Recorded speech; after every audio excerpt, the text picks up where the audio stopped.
This is Franchise Today, brought to you by FRM Solutions, providers of the best-in-class software solutions for franchise relationship management. Franchise Today is your destination for weekly information, conversations, and interviews with accomplished industry leaders, all of whom share best practices for sustainable growth and sensible franchising. Here now, your host, Stan Friedman, to kick off this week's podcast. It's Wednesday, August 26th. I'm Stan Friedman, and this is Franchise Today. Before I introduce today's guest, Dave Pazgan, who we heard so much about last week when Alan Young was my guest, I want to open this week's program drawing your attention to something that I've been saying at the end of each show since COVID-19 became part of our lexicon. I have forever been closing out each week's podcast wishing you all the very best of all things franchising. But more recently, in front of that, I've begun suggesting that you keep doing the best you can as well. Well, to that point, I want to express my pride in the decision of the Board of Directors of the Southeast Franchise Forum, a board on which I sit, for voting to move forward with our September 8th luncheon meeting and not once again canceling as we felt compelled to do with our July meeting. Neither, though, did we feel it prudent to return to our normal format of sitting in tables of 10 and passing family-style bowls of protein and pasta around at our regular Maggiano's events. No, instead, the board voted to do the best that we can by hosting the best meeting we can given the circumstances. So what does that look like? Well, not terribly different, I guess, from so many other Zoom conferences that we've been attending in recent weeks. But this one will add a twist. You see, we're all still going to eat lunch together on Zoom, as opposed to being physically together in a single room. What's so different, though, is that our sponsor for this meeting, Jimmy John's, will be delivering complimentary sandwiches, chips, beverages, and desserts to the first 100 members that register to attend our September meeting. This is a perfect example of doing the best you can given the circumstances. And speaking of the circumstances, our Jimmy John's luncheon will be followed by a C-suite panel discussion on thriving in today's environment. Our speakers drawn from 3 of the ATL's franchise C-suites. Steve Clementi at Primrose Schools, Clarissa Bradstock in eLab Now, and Charles Watson from Tropical Smoothie. That meeting again on September 8th. Perhaps I can get our chairman, Zaxby's Trey Doster, in here on September 16th to tell us what's going on there through the pandemic and to report back on our first ever virtual meeting. A quick break here, and I'll be joined in 2 minutes or less by serial entrepreneur Dave Pazgan. Franchise Today will be right back, but first, a word from our sponsors. Hey, Stan Friedman here with a word about Transitive, an amazing marketing platform that actually delivers what others can only imagine: accurate, dependable results that are second to none. All right, without getting too deep into the weeds, Transitive connects franchisees' customer data from all sources, providing high-octane fuel for their marketing engines. They then deploy machine learning. Yes, artificial intelligence, which identifies various customer traits and habits, attributes that would otherwise likely go unnoticed, and it segments these customers into groups. This is important because, as we know, not all customers provide your franchisees with equal dollar value. But wouldn't it be great if they could easily identify who's who? Well, that's exactly what Transitive does. And what's more, it then accurately drives the appropriate offers to each of those customer groups, delivering specific personalized messages to each of the group's customers. Just like that, your franchisees are engaged in laser-focused target marketing, delivering them much more bang for the buck. You've got to see it to believe it, so what are you waiting for? Order up a demo today and tell them I sent you. Find them online at www.transitive.io. That's www.transitive.io. Originally conceived as a meeting of the minds executive group in 2013, Dave Pazgan has launched ZorForum into a one-of-a-kind peer-sharing and network platform exclusively for franchise executives. Members are afforded unparalleled access to the best practices and the brightest minds within the franchising industry through regular meetings and dedicated communication platforms. After a 10-year run building one-on-one mobility, growing it to over 80 locations, and propelling it to the next level with projects private equity, Dave decided that the next chapter in his life would include giving back. So with the encouragement of his personal peers and group members, Dave formed ZorForum, a community built specifically for franchisors and the unique challenges they face. Dave says, I derived so much value from the platform in my personal group that I wanted this platform to be available as well for the greater franchise community, offering others the opportunity to enjoy the same benefits. The need for shared learning and leadership development among franchisors of emerging businesses is more paramount now than ever in our rapidly changing post-COVID business environment. Dave Pazgan, welcome to Franchise Today. Thanks, Dan. Happy to be here. Well, it's a pleasure having you and discovering how many people we really have in common with one another and haven't had the good fortune to run into each other more directly than this anytime sooner than now. And now that we've made the connection, it'll probably be some time longer until we can do that in a face-to-face fashion. No thanks to our friend COVID-19, right? Yeah, unfortunately, that's probably the case. But yeah, like you said, it's a pretty small world in franchising. And if there's somebody I don't know, I know there's somebody that I know that knows that person. So it's pretty close-knit community. And all of that's going to become part of the discussion we have today as we talk about ZorForum and what it is you're doing, which I can't believe it hasn't happened sooner. We'll come to that as part of the conversation, but we have to start this discussion the way we do every week. So each week I ask my guests to kind of rewind the tape and tell us how and when that happened for you. Great. Well, I can just give you a little bit of background. I guess my first touch on franchising was when I was 19 years old. I went to Penn State University and I was part of an entrepreneurs club at Penn State. And I watched a presentation given by a group of guys from a company called College Pro Painters. And that got my attention. And I decided to become a College Pro Painter franchise. So I ended up being a franchisee of theirs for 2 years. And I was in school at Penn State in, central Pennsylvania. They didn't have any territory near me or near where I came from, which was Western Pennsylvania. But they did have open territory in a new market that they were opening in the Cleveland area. And so I signed up for the course of, I guess, throughout the spring of my junior year of college. I would get in my car on the weekends and drive from central Pennsylvania, Penn State, to the Cleveland area to go to training and then go out into the basically community of the territory that I had and start marketing my painting services. And so I stayed with them for 2 years. So I was in the Cleveland market as a franchisee of that organization my junior year and senior year of college. And that was a pretty interesting experience. I learned a lot from that. I learned mainly two things. One, that I was really good at sales. And the other one was that I was really poor at operations. I had my second year at it. I had really strong sales numbers coming into the production season, which was right after essentially you would, throughout the spring while you were still in school, you'd go on the weekends and hang door hangers and put up yard signs and things of that nature. And then you'd go back and do estimates and appointments. And I had about $100,000 worth of workbook by the time school was over my second year. But when I started operations, I ended up hiring about 15 people. And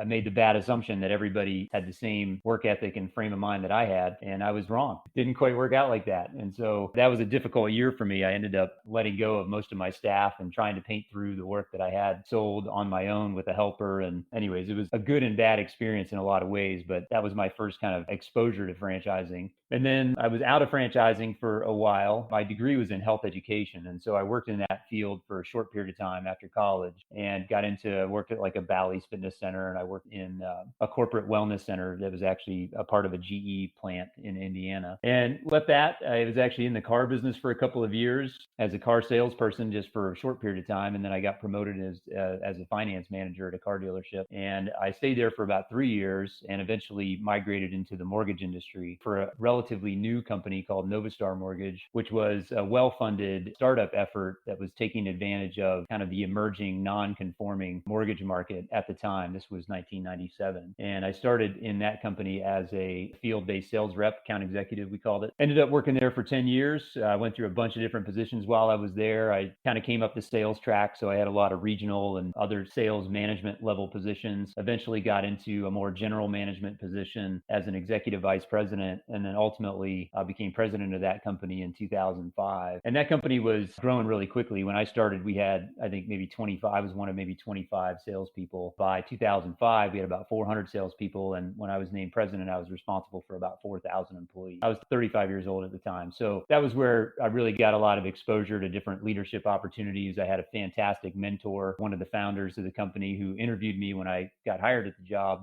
kind of identified me as a high potential guy, kind of coming through his organization organization and gave me a lot of opportunities to try to get good at being a leader. And then ultimately, gave me the senior leadership role as president of that company. But Novastar Mortgage was strictly a non-conforming lender. And so in 2007, that industry essentially folded up and went away. And so myself and the rest of the management team ended up laying off about 4,000 people, including myself. And so I kind of got out of that industry at that time, or it got me out, if you want to put it that way. So from there, I had a couple of people that were working with me in that company at Novastar, Luke Sampson and Keith Barnhart. Luke was my national sales manager, and Keith was one of our top performing salespeople. They both live in the Wilmington, North Carolina area. They got together and started up a company that was basically a dealership of home access equipment, things like stair lifts and wheelchair ramps and things of that nature. And they kind of got after it for about 6 months and built a pretty nice little local business, and then reached out to me and asked me to join the organization to try to figure out how to grow and scale it to a national level. So I joined that company about a year after we shut down Novastar in October of 2008. And I started working with them as a partner to figure out how to grow it. And we kind of stumbled upon franchising as a potential way to go about doing that in 2009. I hired Mark Siebert and Dave Hood at the iFranchise Group to help get our program put together. And we launched our franchise opportunity at 101 Mobility in April of 2010.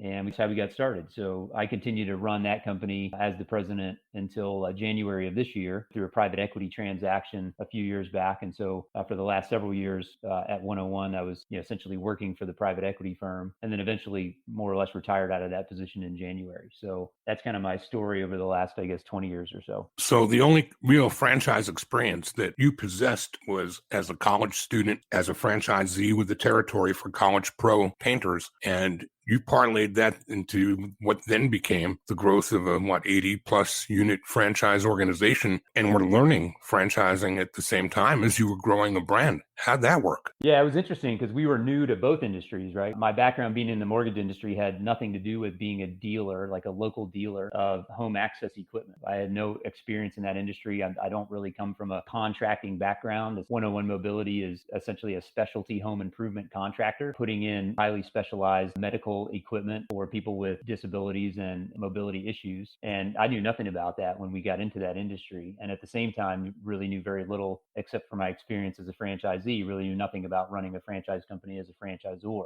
So we were kind of doing double duty, learning a whole new industry, a native industry in the mobility space, and then also learning franchising at the same time. And it was like drinking from the fire hose. There's a lot of information to absorb and learn about and all of that. But ultimately, we figured it out. And I think my leadership opportunities and experiences that I'd had previous to that had put me on a pretty good path around how to go about building a high performance organization. And I would say probably the best moves I've ever made in my career have been to just surround myself with people that are way smarter than I am and let them help me figure these things out. And so that's what we did. We hired really smart people and let them help us figure things out. Were Dave and Mark part of any kind of mentorship for you as well in helping you learn the ropes on franchising as they were helping you put together a franchise concept? Yeah, for sure. I can't speak highly enough about those two guys. They basically gave us some extremely valuable advice in terms of how to go about setting up our program and the pitfalls to look out for, and so many of the little nuanced aspects of franchising that if you're new to franchising, you wouldn't even know to ask about. How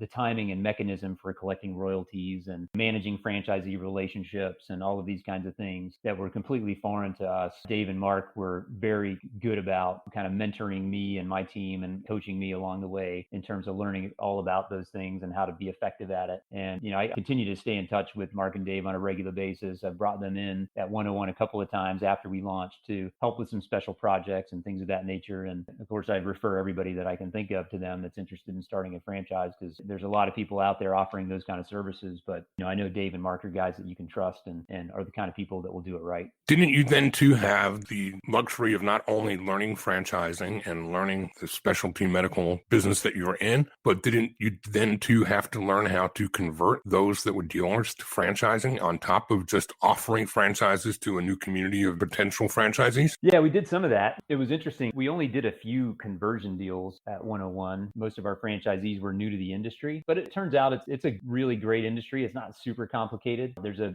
handful of products that we offered that were kind of the staples, the bread and butter of the offerings of the company. And, it took a little while to kind of get to know them and how they operated and all that. But a lot of the value I think that we brought to the table as a franchisor was on the marketing side. We built a very powerful website over the years, and internet-based lead generation is a big part of the strategy in that industry. It's a very need-based and very time-specific need-based product. You kind of figure out one day that you have a need. A lot of times what happens is you get a call and you found out that your mom fell down the stairs and she broke her hip, and they're not sure if she should really be living in a home with 2 stories, and she doesn't want to leave. And so you learn about something like stair lifts and you say, okay, well, maybe we can do that, right? And that's a very event-based need that kind of comes up at a specific time. And so what people do in that case is they go online and do research. Well, how do I solve this problem? Let me learn more about stair lifts. We got really good at that aspect of things and basically figuring out how to drive a lot of lead traffic to our franchisees from that perspective. And then the installation and the support of the products was not really that complicated.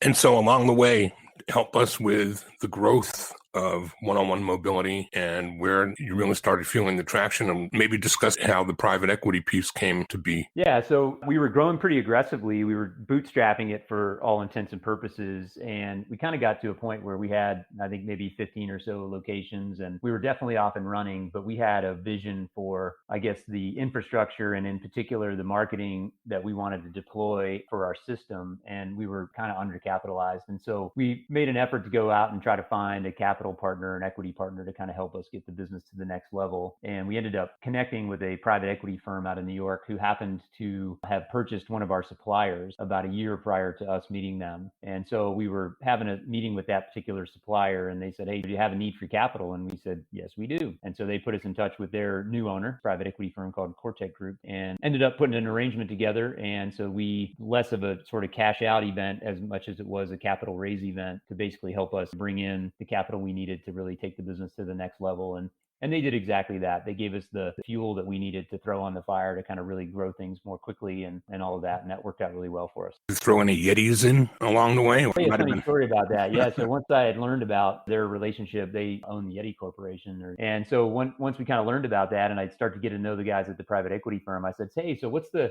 best way for me to get my hands on one of these Yeti coolers? Like, is there an employee portal or anything like that? And the guy, the managing director on that account said, yeah, it's really easy. You go to yeti.com and you pick out what you want and you put it in the shopping cart and you pay for it.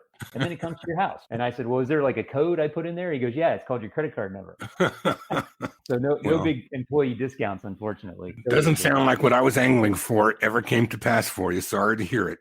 That's okay. So as the company continued to grow, along the way, you decided that you had the itch again to become a franchisee again with Shelf Genie, and tell us how that manifests. Yeah, I bought a Shelf Genie franchise right around 2 years ago, as it is now. We opened in February of last year. So I started making the moves to acquire that franchise right around this time, 2 years ago, August, September timeframe. And I did that for a couple of reasons. Part of it was just an investment diversification, just looking for alternate ways to basically invest my money and drive cash flow. I was always interested in localized businesses. And to some extent, I'd been running one-on-one mobility at that time for 10 years and feeling like I needed some new things to focus on and get excited about. And so that seemed like a good option. And in my experience as a franchisor, I got to know a lot of franchise concepts out there, and the good ones and the bad ones and all of the different kind of opportunities and investment levels. And so what attracted me to Shelf Genie was that it seemed like a really simple business model. It was a relatively low investment with a high potential revenue to investment ratio. And it was one of the businesses that seemed as though you could pretty effectively run it as a semi-absentee, because at the time I was still president of one-on-one mobility. I couldn't dedicate my full-time efforts to it. And I felt like there's not a whole lot of businesses that kind of meet all of those check boxes: low investment, high revenue, fast scaling, and semi-absentee all at the same time. And checking all the boxes, I got down to Shelf Genie was really the only one I found that met all of those criteria. And then I happened to be really good friends with Alan Young, the founder of that company. And so that made it easy as well.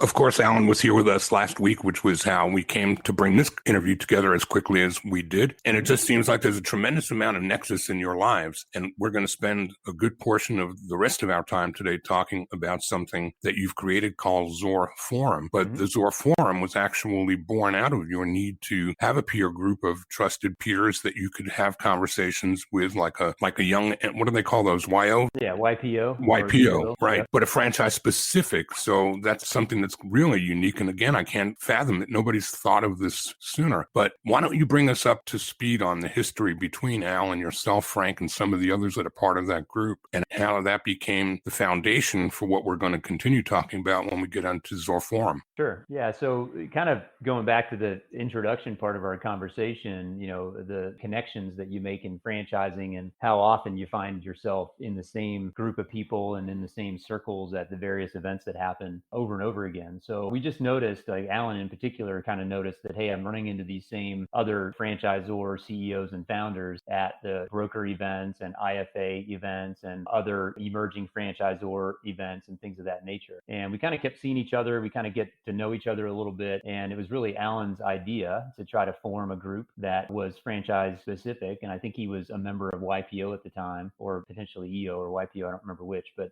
he was in a group like that. But he thought, well, wouldn't it be cool if we had a group, kind of a mastermind group that was comprised of all emerging franchisor leadership? And so he kind of basically went around one at a time and tapped on the shoulder of people that he kind of knew the best. And I was one of those guys. And there were 5 others besides Alan and myself. And he just basically said, I've got this idea. Maybe we can just meet periodically and share best practices and learn from each other. And, we're in the same boat at the same time, just trying to figure out franchising and understanding that we had a lot to learn. And said, sure, let's give that a crack. So Alan really put all of it together and organized it. And we started meeting 3 or 4 times a year physically at the time. And right away, we found a lot of synergy. I remember the first few meetings that we had, taking just pages and pages and pages of notes, just all this great information and experience sharing that was coming from the other people in the group, and just learning a ton. And at first, it was a lot of best practice sharing. How do you handle this situation? How do you organize your marketing department? Who are you working with for legal or PR or other those kinds of things? And at that level, as well as some more nuanced kind of best practice sharing. And we did that probably for the first year. Most of our meetings were comprised of just that best practice sharing type of activity. And we structured it like these forums are structured, in a way that we would meet for a while and have a nice dinner, and then maybe have an event or do something fun and try to break it up and turn it into a little bit of a working fun time sort of deal. And then eventually we migrated to more of a forum style meeting group, where we started to incorporate some of the concepts or elements of the way that the groups function at an EO or YPO level. And then a year or so after that, we actually all went through a forum training with a professional moderator, a moderation training person who taught us all how to be good moderators. So that's kind of how it got started. We're talking with Dave Pazgan, who is really, he's all 3 legs on the stool. He's been a franchisee, and he is, once again, he's been a franchisor. And now with Thrive Brands and ZorForum, he's become a supplier. And we're going to come back after a very quick break, and we're going to pick up the conversation where we've left off and learn more about ZorForum and what Dave's doing with Thrive Brands. We'll be right back. Franchise Today will be right back. But first, a word from our sponsors. This portion of Franchise Today is brought to you by Zoracle, providers of spot-on profiles, the gold standard of assessment tools that assure you're selecting the right franchisees every time. Unlike DISC or others that simply gauge personality or communication styles, Zoracle's spot-on assessments are all franchise-specific and based upon 7 sciences that nail the results each and every time. Your prospects simply answer a few questions online, and like magic, Zoracle's algorithms scientifically slice, dice, and analyze their thresholds for risk, their business acumen, and even their propensity for single or multi-unit ownership. Zoracle's spot-on analysis is like having a crystal ball, but there's no hoodoo here. It's all based upon science that flawlessly determines franchisee, franchisor compatibility, and accurately predicts performance. Why don't you schedule a demo today and take a complimentary look and see for yourself? It's the closest thing to a sure thing. Zoracle, spot-on assessments based on science, but delivering results that seem simply magical. Check them out at www.zoracleprofiles.com.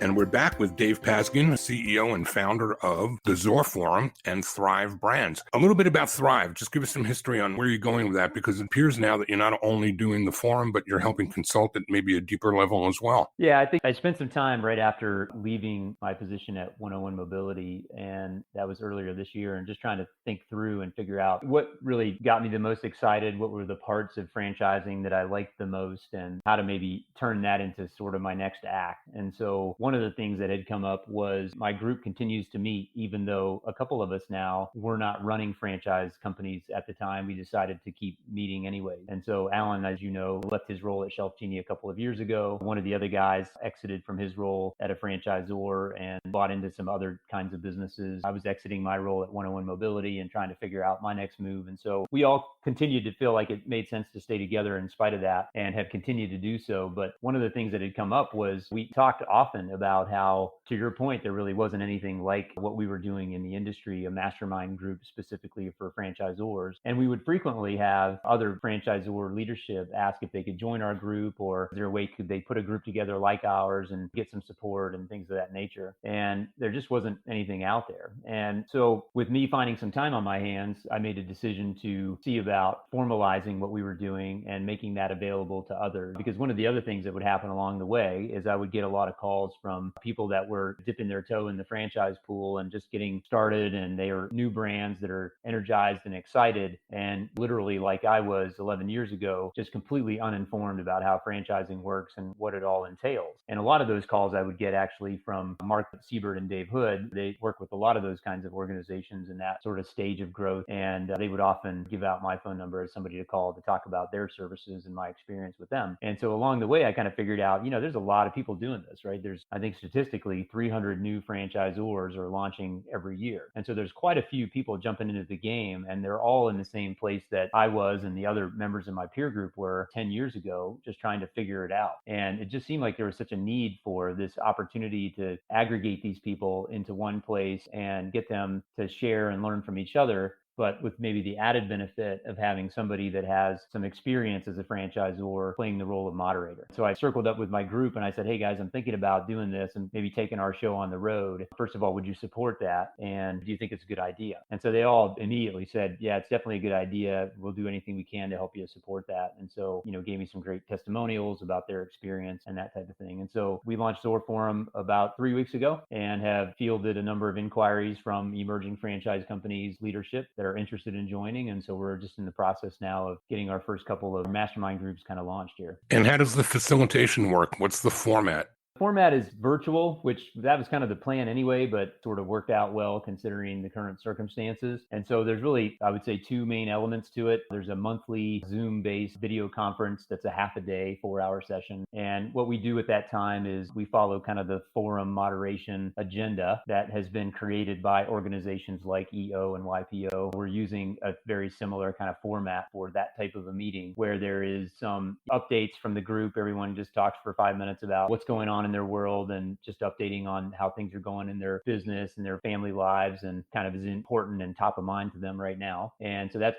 part of the meeting. And then typically in a single session, we'll have two deep dive sort of conversations where one of the members will maybe spend 10 or 15 minutes talking about a particular issue that they're dealing with. And then the rest of the group will kind of reflect on that and do some experience sharing and really share maybe their experiences that might be related to the issue that that particular individual is having, as a way for the entire group to really learn from that whole conversation. So in the course of one of those meetings, we'll do usually two of those kind of events. And then from time to time, we'll bring in speakers, people from the industry that really know a lot about franchising and have something valuable to say. And so people like yourself or others that have been in franchising for a long time and have good information to share and those kinds of things and good value add to bring to the table. And so that's kind of the format of the meetings. And then outside of that, we have a private dedicated Slack channel set up where as we grow our membership, that membership will be able to communicate with each other kind of in a private way through this iteration of Slack. And it can be organized then by topic. The channels allow you to kind of organize conversations based on what you want to talk about. So we have channels set up to talk about franchisee relationships and franchise development and consumer marketing and all of those kinds of things that are relevant talking points for growing franchisors to talk about. And then I've got myself in that group. I've got the other 6 members of my original ZorForum are all on the Slack channel. Some other people that were kind of joining that are not emerging franchisors, but are experienced people that want to kind of be in on the conversation. And then as we kind of grow the membership and we get to, who knows, 100, 200 members or something like that, there'll be a lot of opportunity for sharing information and learning from each other in an organized way on that Slack channel. What protections are offered from a competitive set, and how are you structuring the matrix of those, 8 or 10 maximum, I would think, that you can put into a single group? Yeah, I think we're comfortable with as few as 4 or 5 in a group and maybe up to 10 as kind of a maximum. We're trying to make sure that we don't have competing brands in the same group. So you wouldn't have 2 painting companies, for example, right, kind of sharing best practices and things of that nature. So different industries across the groups and that type of thing. The agreement that group members will sign includes a confidentiality clause. And if you know much about the way that the YPO forums and the EO forums work, confidentiality is kind of one of the core tenets of the way they operate. And so there's a very specific rule around the information that you learn and share in these groups and considered to be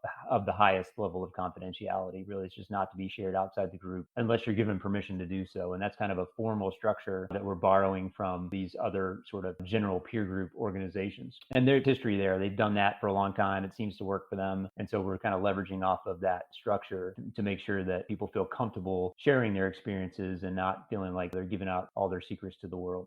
And what about the monetary commitment? What does a franchisor have to pony up to be part of this? $4.95 a month if you want to maintain a membership. There's no long-term commitment, and we always do the first session at no cost. So people that are interested can kind of dip their toe in the water and participate in at least one meeting and get a feel for things and see if they think it's a good fit. And if it is, then they can kind of commit to it and continue to participate, but they're not locked into any long-term contracts. So if something changes and they feel like it's just not working for them or their situation changes, then they can exit at any time. Before we run out of time, Dave, I want to give you a little bit of time to talk to about Thrive and what the vision is for Thrive Brands. That's consulting, is it not? Yeah, it's sort of more or less a consulting practice. Yeah, I'm not trying to get in on the same type of business, for example, iFranchise Group is involved in. It's not the type of consultancy where we're going to take somebody who wants to franchise but is not currently franchising and show them the ropes or help them set up a franchise. It's really more of an accelerant, probably, where I'm currently working with one client who is a franchisor who's been franchising for some time, and she's got a fundamentally really fantastic business model. And she has a couple of franchisees, 3 actually now, but she's struggled a bit to figure out how to really get scale with her organization. And so she's an expert in her industry, but probably not an expert on franchising. And so I'm working with her to kind of take what is a fundamentally good business model and a great brand and great founder knowledge and concepts and background and support infrastructure and help her get some national scale throughout North America.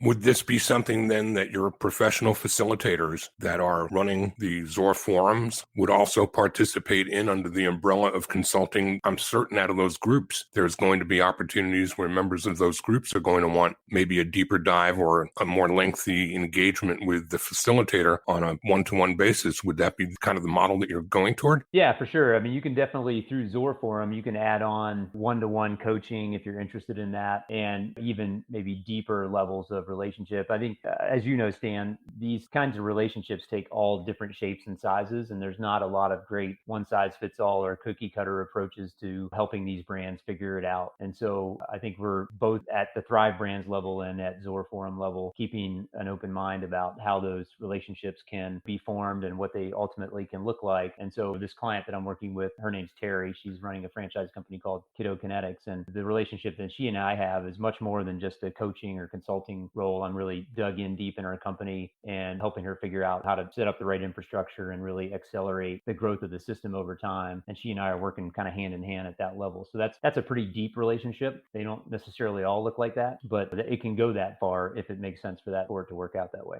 I'm really intrigued by this. I can't again believe that nobody has come up with this any sooner than this, but it's like anything else. Sometimes it takes a blinding flash of the obvious for an awakening of sorts. I'm going to ask you to tell us if there's anything I didn't ask you that you wish that I did. You're a great interviewer, Stan. So I think you covered all the main bases. So no, I think I'm good. Excellent. Well, I know that there's going to be somebody in this audience that's going to want to learn more about both the ZorForum, about Thrive Brands, and how they can get part of a group working with their names on it. So why don't you tell us how? Sure. You can learn more about ZorForum at zorforum.org. And there's a lot of great information there, testimonials from all the guys that are in my original group. And you can obviously reach out through that website and learn a little bit about the organization directly from me. And that's probably the easiest way. My email address is dave@thrivebrands.co. That's another way you can reach me. So anybody that's interested in talking about either of those things, or, I just love connecting with especially emerging franchisors and just getting to know them. And even if there's no professional engagement involved, I like to know who's out there and who's doing what. And I feel like I have some maybe valuable advice or things that I can share that doesn't come at any cost. And so I'd encourage any of those folks that might have an interest in just getting to know me and letting me get to know them a little bit to reach out, and love to have that conversation. When you look at that initial group that you've been a part of for all the years, are you comfortable sharing the names? Alan, yourself, Frank Milner, who else? Yeah, so it's Alan Young, who is the founder of Shelf Genie, Frank Milner, who's currently the president of Tutor Doctor. Brian Mattingly has a company called Welcome Mat Services, which is a franchise company. Justin Brittaman runs a company, or was the co-founder of a company called Soccer Shots, which is another kids program, kids franchise. And Omar Solomon, who's the CEO and co-founder of College Hauling Junk. And Boris Katznelson, who at the time he joined us was the president and had recently acquired Speed Pro Imaging. This audience could do a lot of things worse than becoming part of a group that offers up that kind of intellectual capital, and you're offering up some of that at no cost at all, just for the conversation. I'm certain you're going to be hearing from some people in the audience. I can't thank you enough, Dave. I'm intrigued by this. I'm going to continue to watch this with tremendous interest. It's been a pleasure. Thank you so much, Dave Pazgan, CEO of ZorForum and Thrive Brands. Yeah, well, I appreciate the endorsement, Stan, and thanks for having me on and let me tell a little bit about my story.